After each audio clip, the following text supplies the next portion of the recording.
So, what if paradise wasn't just some place you go to, but a state of mind you could actually build for yourself?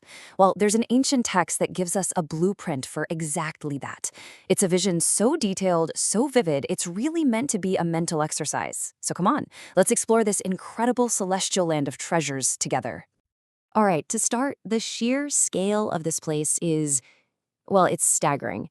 The scripture asks us to imagine a land just brimming with treasures, dominated by 500 billion jeweled towers. And no, that is not a typo, 500 billion.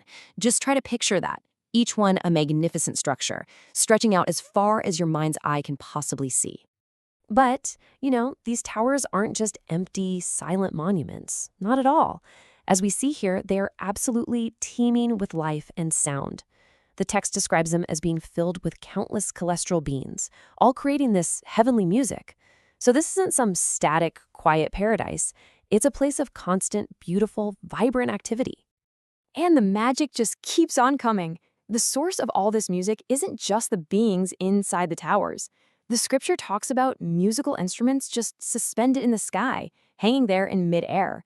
But the real secret, the really cool part, is how they actually make their sound. This right here is where the truly supernatural quality of this realm shines through. The instruments play this beautiful music without anyone even touching them. They're completely self-playing, creating this constant, effortless symphony that just fills the entire land. I mean, this isn't just music, it's a totally magical atmospheric phenomenon. So, we've got this incredible, self-playing orchestra filling a land of 500 billion towers. But is it all just ambient noise? Absolutely not. This celestial soundtrack has a very specific message, a real purpose behind every single note. Let's dig into what this music is actually trying to communicate. And that's the key question, right? If every sound in this perfect land has a purpose, what is it trying to teach us? What message is so important that it's being broadcast constantly by instruments that literally play themselves? Well, the text gives us a very clear answer. Every single note, every melody, speaks of what are known as the three jewels. The music is a constant, gentle reminder to be mindful of the Buddha, the Dharma, and the Sangha. And these aren't just abstract ideas. They are the bedrock, the foundational pillars of this whole spiritual path. Okay, so what exactly are these three jewels? Well, the music reminds us of the Buddha, the enlightened one. It reminds us of the Dharma, his teachings, and the truths he shared with the world. And it reminds us of the Sangha, the community of people who practice these teachings together. So, in essence, the music is a constant call to remember the teacher, the lesson, and the community. Simple as that. Now, here's where things get really, really interesting. We're going to shift from just hearing a description to really understanding its purpose. This vivid picture of jeweled towers and magical music, it's not just some fantasy.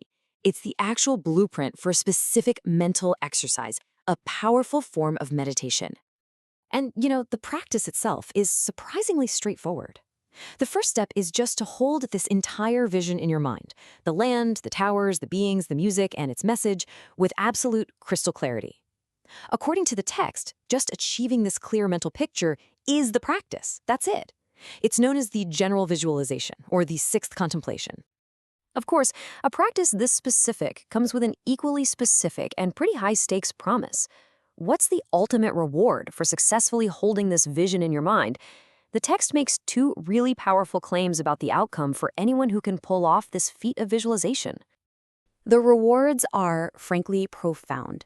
The first is that seeing this vision clearly is said to wipe clean an almost unimaginable amount of negative karma, stuff that's been accumulated over countless lifetimes. You could think of it as the ultimate spiritual reset button.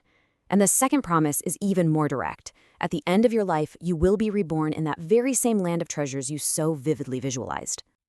Before we wrap this up, the text makes one final, really critical distinction. It draws a very clear line in the sand about how you should approach this practice. It turns out it's not just about what you do, but how you do it. The method is every bit as important as the intention. This slide really illustrates the text's emphasis on this specific path perfectly.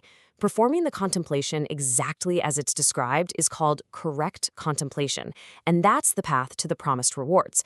But the text also warns that any other form of contemplation is considered wrong contemplation, and it states very clearly that it will not produce the same results. So this leaves us with a really fascinating final question, doesn't it? This text doesn't just offer up a beautiful vision, it presents a precise formula with a specific outcome, and it labels it as the one correct way. It really makes you wonder, in any practice, spiritual or otherwise, what truly makes a path the correct one? Is it the precision of the method, the clarity of your intention, or maybe something else entirely? What do you think?